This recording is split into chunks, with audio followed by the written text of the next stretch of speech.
Okay, here we go on our vacation. This thing buzzes on my Half a day into Holcomb Valley, leaving our cabin, Alan driving in his pickup truck, and Teresa over on the other side, passengering and me in the back in the baby seat. Alright, we have just gotten onto the dirt road from the paved road, which is back there.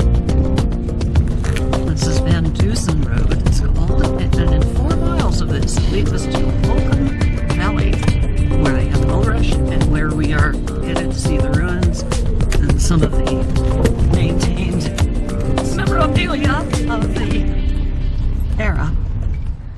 Now this is the beautiful Holcomb Valley, up above the lake and over the top of the mountain from Big Bear. This area was mined from 1861 till about 1865.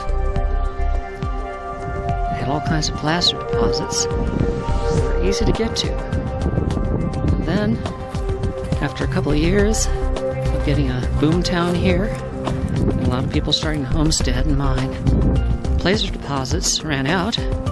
They went up into the hills, into the rocks, and started hard rock mining right up in there and along this way.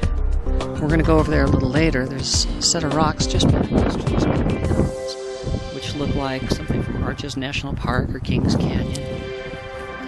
But here's where one homestead was. This isn't a mine. This is the junk left at a home. Over here is an old stove. It's a hell of a story about this place, I'm sure.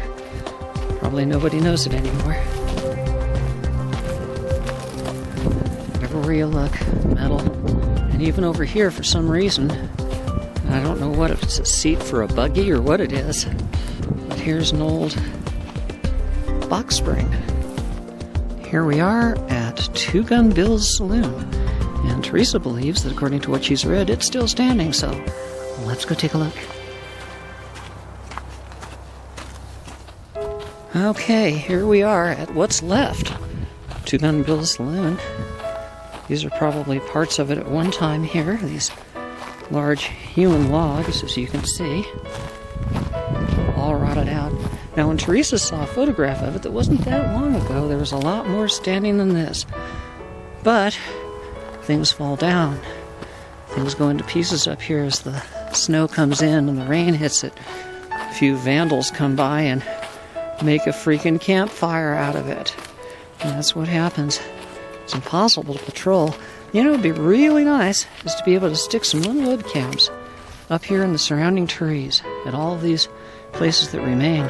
Maybe restore some of these things. We'll see a cabin a little later that was restored in 1989, burned to the ground by vandals by now in 2014. And not only that, but they even shot holes in the plaque that was put there.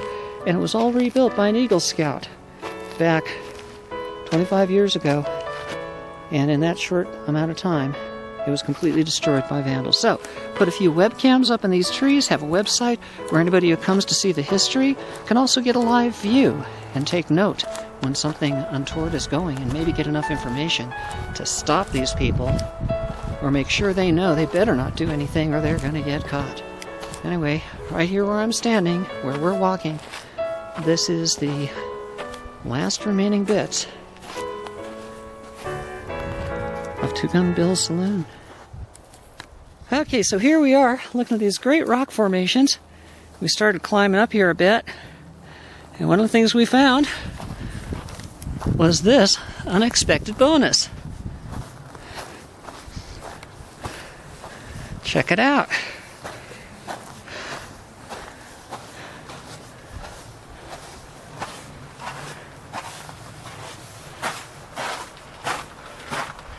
Now, is that not cool or what?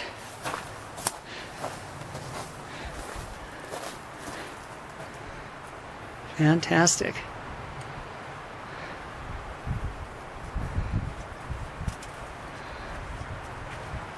That's the sort of thing you only see in Disneyland. And here it is for real. Pathway goes up here. There's some, obviously some tailings.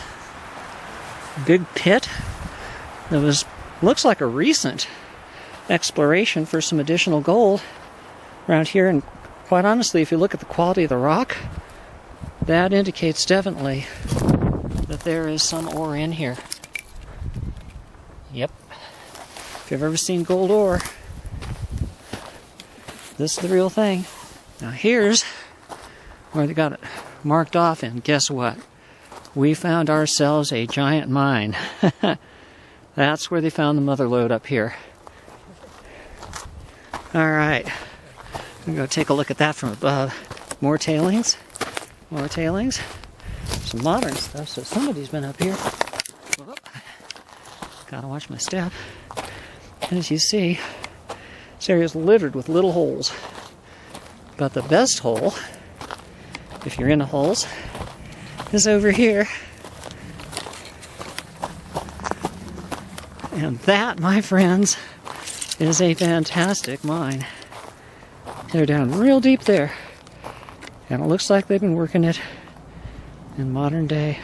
Okay, just about out of power, and of course the battery is back in the car. But from here, we can see deep into that area, and it looks like they've actually dug themselves a cave. They are burrowing into the side of the hill there. Let's come around here, see if we can see how far it goes.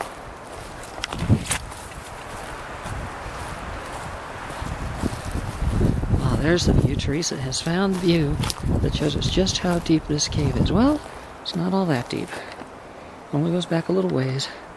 Now, it may have gone down a lot deeper earlier, because you can see that earth tailings have gone in there and filled it up. But at one time, that jagged edge shows that there was actually a mouth to a cave. And I'm going to try and peek through here at a little bit better angle. Okay, let's see if we can get down into the mouth of that cave a little bit. See what I'm talking about. There you go. Sure.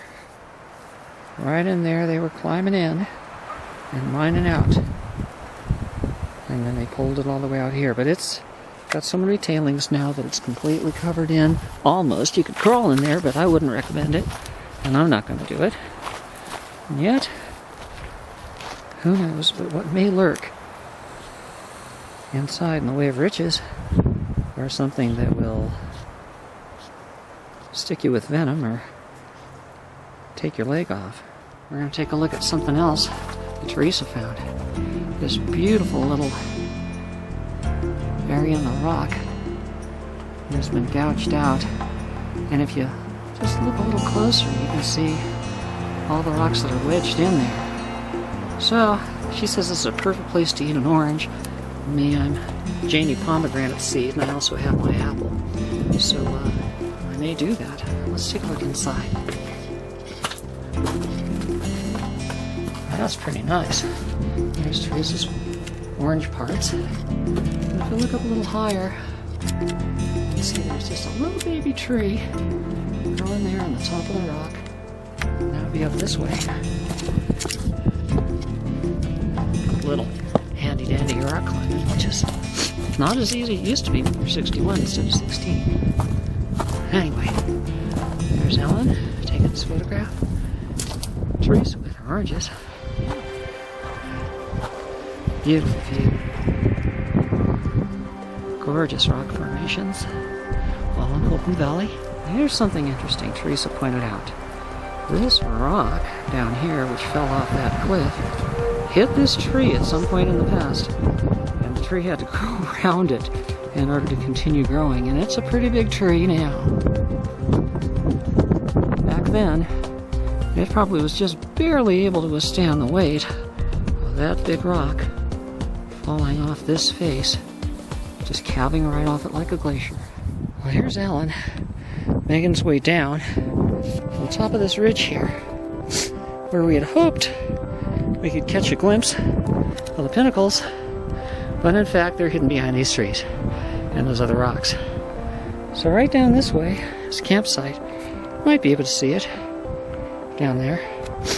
And the fellow in the campsite says, young guy, that he was up here checking on his cabin and decided to camp out. He's been to the Pinnacles a bunch of times, and to go this way, you have to take a bunch of side trails, and it's easy to get lost because you can't see them, and it's a very hard climb, although there's some gorgeous country and a bunch of bowls and things that you can get down into and walk around in caves and carved out areas. So what I'm going to do is call it quits for this direction, because he says also out that way, if we go further in this direction, opposite to the Pinnacles, and go around these rocks and come in the back side, it's a longer path, but it's a flat path that will actually let us go right up to the Pinnacles from behind and then explore them and enjoy them.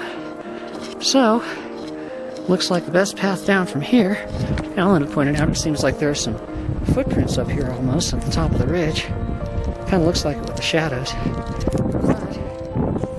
But it's time to head on back and try this another day. So, I'm afraid I'm going to have to leave you without a close-up view of the Pinnacles right now.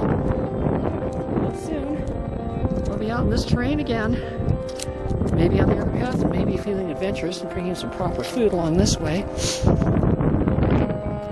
see if we can't find ourselves what he says, the young guy. It's an absolutely gorgeous view. Alright. A little rock hopping at 61, not advised. Okay. Alan, let's head back to the truck. Alright. Okay. Damn it. Okay. Here we come up on Ross's grave. There it is. Not much to look at as graves go. It probably looks better than Ross does right now. According to Teresa, there was some sort of accident while he was chopping wood. He died and was buried on the spot. And now it's some sort of rustic monument to the Darwin Awards. Alright, here we are approaching the site of the famous Pygmy cabin. Pig me, pig you, pig the other guy. And as you see, there's a stone marker over to the left, and there's this lovely little sign that says Pygmy cabin over on the right. Now there's a sad but true story about this Pygmy cabin. Back in the 1860s, somewhere, when they were mining this area extensively, there was a 4.5 foot high cabin with a miniature fireplace here that somebody lived in. You can see, if you look carefully, the foundations here are really tiny. And this fireplace looks like it barely could do the job. Now, there was an Eagle Scout who came out here and decided this should be preserved for all time. So as his Eagle Scout project, he rebuilt this Pygmy cabin back in 1989 so that it looked just like it did, 4.5 feet tall and about 8 by 10 in size, just enough for somebody to live in and get through the winter. Couldn't be any smaller than this and still survive. Now, the problem was that after he did that, some vandals came along and burned the thing down about 11 years later. All that work that he put into it for naught.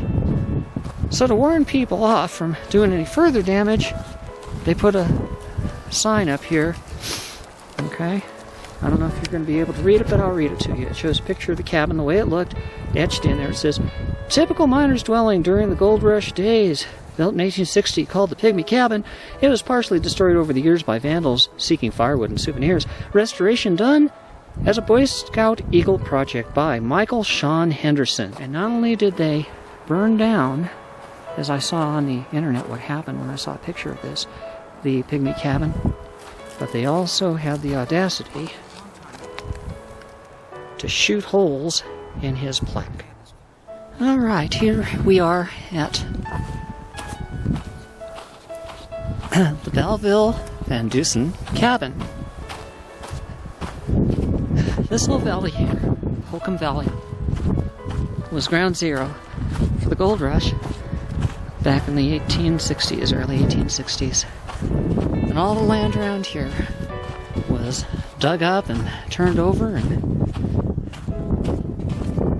search of gold, and for a couple of years they did well with the placer deposits on the surface. They started a homestead There were buildings all through this valley. Whole community, whole town. The only one remaining is this one here. Van Dusen Cabin in the town of Belleville. They've done some restoration work on it, but obviously in the 1860s it's not that old, but parts of it are. And as you can see on the inside, this is about how people lived.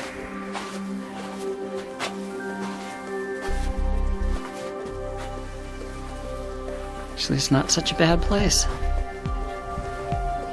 It's about 8 feet by 12 feet maybe, filled with all kinds of graffiti from 1906, 1988. Not sure what the oldest one is in here. There's a lot of it done in permanent marker from 2013, 2014. Be interesting to see just how old some of these oldest planks were by dating them through the graffiti. But this is the kind of lifestyle I could actually get into. All you have to do is just have a book to read and a notepad to write on, a guitar to strum, and you live in a place that looks like this. When it snows, boy, to be out in the wild.